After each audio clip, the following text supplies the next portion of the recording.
Hey guys, in this video I'm going to show you exactly how to walk through a YouTube ad campaign that is not working, that is not getting you the desired results. I'm going to show you how to diagnose what's wrong with it and how to fix the problem. This is based on my 7 years now of experience running YouTube ads. I've seen a lot of different ads, a lot of different people's ad campaigns, and I've seen a lot of different problems. So I'm going to walk you through what I see quite commonly people mess up on with YouTube ads, especially people that are good at Facebook ads, who have already gotten good results with Facebook ads, and then they just try to do the same setup on YouTube, and then it totally flops. And a lot of times they don't understand why it flopped. Well, you can't set up a YouTube ad the same way as you do a Facebook ad. Anyway, I'm going to get into the specifics of this right now. So first of all, a good thing, so I'm going to use one of these for reference. I'm just going to click on one of these that's getting, so this one's getting pretty decent results. It's not like super amazing results, but pretty good. I'm going to click into that one,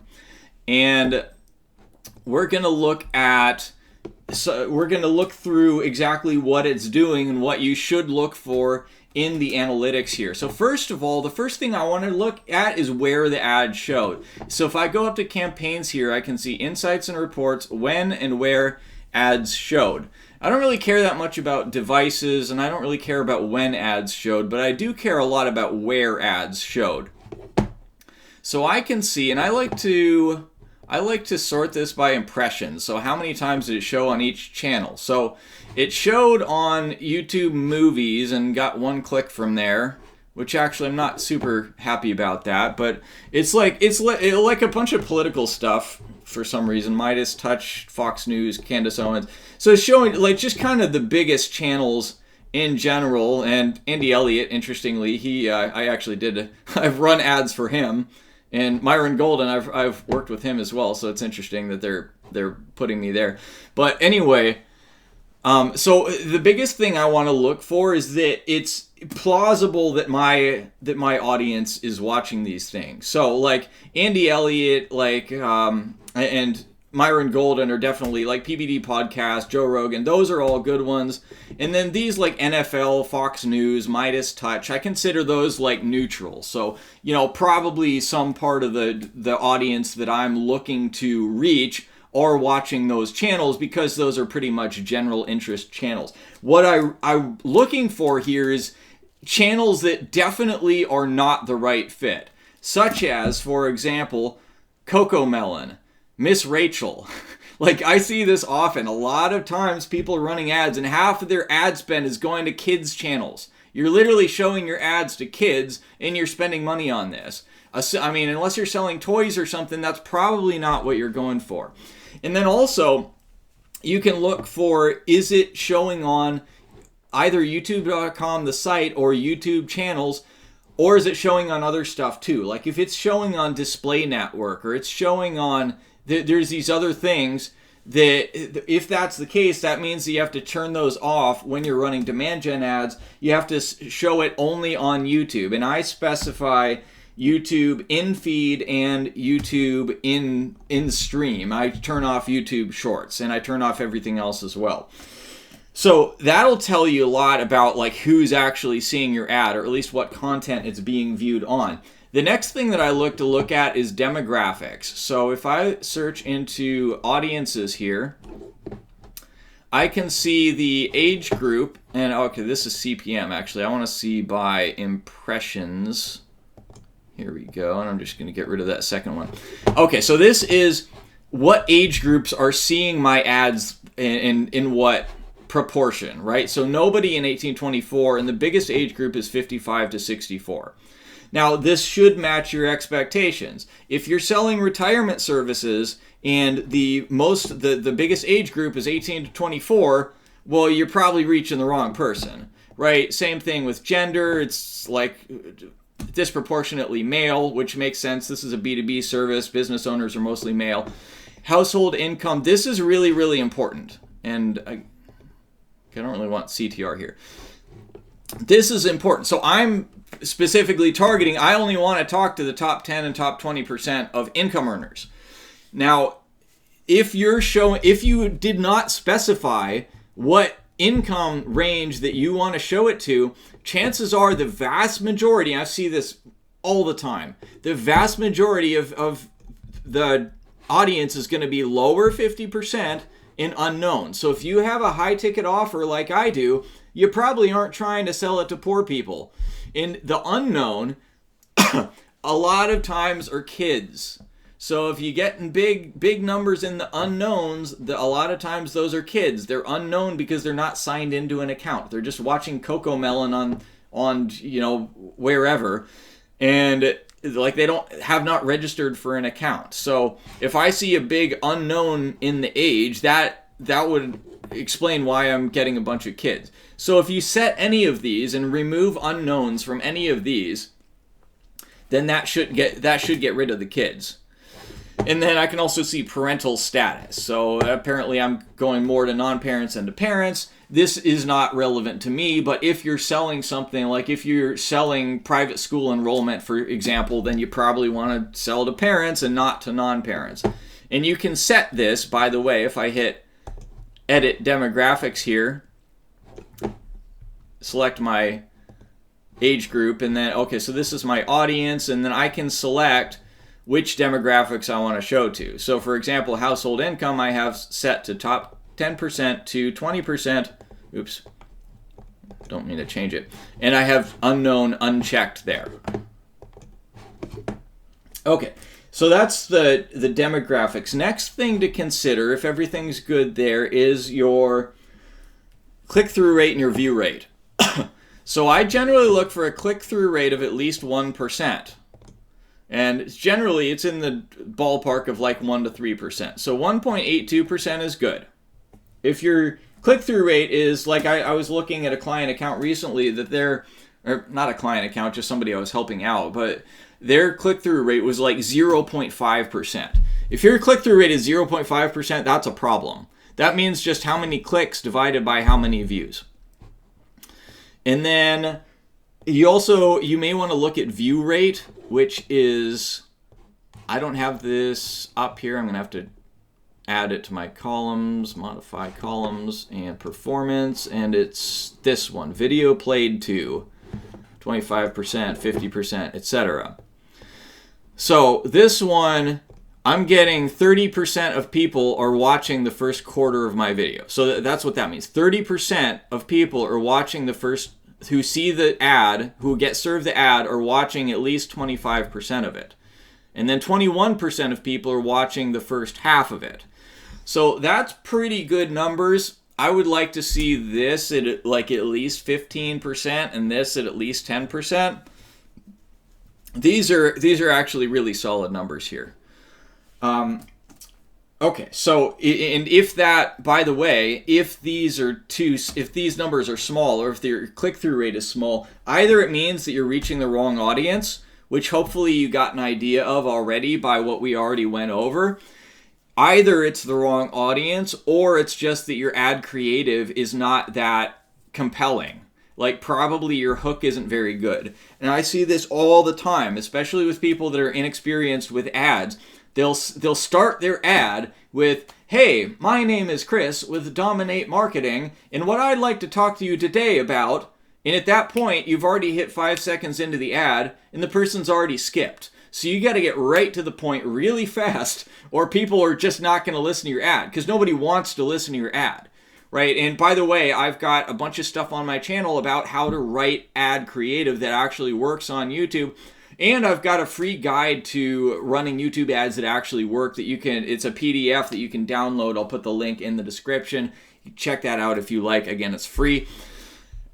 Anyway, so if your CTR or your video played to are not good, it's either a problem of targeting or it's a problem of creative. Your creative just isn't that good, which is a very, very common problem. Most people that advertise on YouTube do a terrible job with creative. Anyway, so the next thing to consider is your CPM. I usually don't look at this very much, but this is this number, average CPM. This is the cost that you're paying per 1,000 impressions. So per 1,000 people that see your ad, whether or not they decide to do anything with it, whether they watch it, whether they skip it, whether they click on it, whatever, it doesn't matter. This is your cost per 1,000 people who see the ad. So this one is $46. which is a little bit on the higher side from what I normally see. And this will vary based on how competitive your market is. So this is a B2B market, and I'm targeting only top 20% income and only in the US. So it makes sense that this would be a little bit more of an expensive market. So this should be kind of on the higher side. It might be even higher if you're looking for like really specific. So if you're looking for people that are searching for enterprise database software, for example, and are like executives of big companies, then your CPM is going to be higher. But for most things, like if you're selling pizza or something, your CPM should be substantially lower than this. Now, I show you this just because I was looking through a guy's account recently, and he had a CPM of like over $1,000. Which is insane. I've never seen anything like that in my life. And I looked at his bid for like his cost per view bid, which I don't even use a cost per view bid, but he had it, and he's had it set to $250. So he was saying like, I'm willing to pay $250 for somebody to watch my ad. So that's a weird case. But generally, like, if you're under $50 on this, you're probably fine. Okay, so next thing to consider is your opt-in rate. So, and this depends on your funnel. And in fact, I could just kind of lump it all together as your just lower funnel stuff. So what happens after somebody clicks? So if let's say I got 44 clicks on here, and I expect some percentage of those, depending on what my funnel is, to take the next step. So depending on what it is, the next step might be to purchase the product. If it just goes to a sales page, it might be to call you. It might be to book a call with you. It might be, or in the case of this particular ad, the next step is to just fill out an opt-in form to get a free thing. And so basically what I'm looking for is a certain percentage of this to go on to the next step. And so I can see right here in my conversions that I got 8.51 conversions. So 8.51 people went on to the next step. In this case, they downloaded my free thing. So, and it's like a fraction, by the way, because if they watched multiple ads, it's kind of trying to attribute part of the click or part of the conversion to one ad and part to the other. So that's why it's not an exact like round number. So let's say it's just 8.5 and I got 44 clicks. So 8.5 divided by 44 is 19%. So I got a 19% opt-in rate on this. So for something for free, a 19% opt-in rate is pretty standard. Generally, if it's less than 10%, I would worry. And then the higher it is, the better, of course. But 19% is decent. And this is not perfect numbers either, by the way, because the conversion tracking doesn't track all leads. So chances are it's actually a little bit higher than this. It might be like 9, 10, or 11. So we're good on that. And then you can do the same analysis further down in the funnel. So let's say that I got a bunch of clicks on this, I got a bunch of leads. And if I expanded this to a bigger time frame, and let's say I got 100 leads, well, how many of those actually booked a call with me? Because that's the next step in my funnel, is to book a call.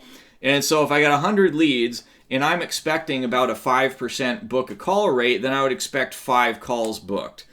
And then if I'm not getting 5 calls booked, then chances are it's a problem with my follow-up process. Like my VSL, my call to action to book a call, is just not that strong, or my follow-up process and my follow-up emails are not that strong, etc.